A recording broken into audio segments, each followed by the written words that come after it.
Bamako, c'est lundi 10 novembre 2025.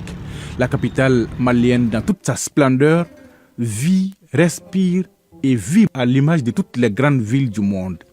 Ça grouille dans la circulation avec des bouchons par endroits, des élèves et étudiants qui ont repris les chemins de l'école, les commerces et les marchés bien animés, les salles de conférences et de spectacles ne désemplissent pas. Bref, Bamako respire à plein poumon. N'en déplaise aux détracteurs qui font croire que le ciel tombe sur la capitale malienne depuis un certain temps.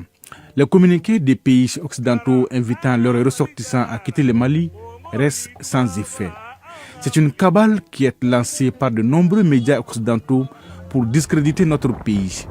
De la propagande pure et dure, et souvent avec la complicité de certains apatrides à la merci de l'ennemi.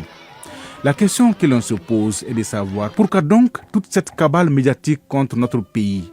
Parce que simplement, Bamako, tout comme Niamey et Ouaga, a décidé de prendre son indépendance entière et totale, de se refonder, d'exploiter et de tirer profit de ses ressources minières, bref, de prendre son destin en main.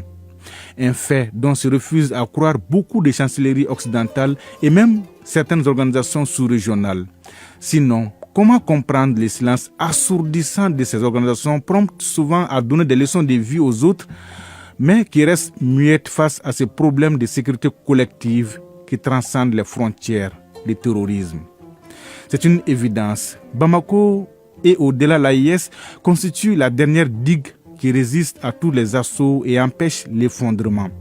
La Mauritanie, le Sénégal, la Guinée et la Côte d'Ivoire partagent 4000 km de frontières avec notre pays. Et au-delà des aspects sécuritaires, les enjeux économiques avec les ports de Dakar, de Conakry, de Nouakchott et d'Abidjan constituent des motifs suffisants pour éviter l'effondrement de cette digue par les terroristes. Et comme le disait un analyste averti, cette chronique de la chute annoncée de Bamako est un problème de sécurité collective pour toute la sous-région, confirmant ainsi la sagesse de l'expression « quand la case du voisin brûle, arrose la tienne ».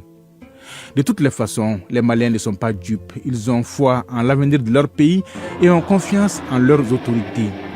Ils savent que les ennemis du Mali ne vont jamais croiser les bras. Ils mettront tout en œuvre pour pouvoir freiner l'élan souverainiste en cours dans l'espace AIS. Mais ce sera peine perdue.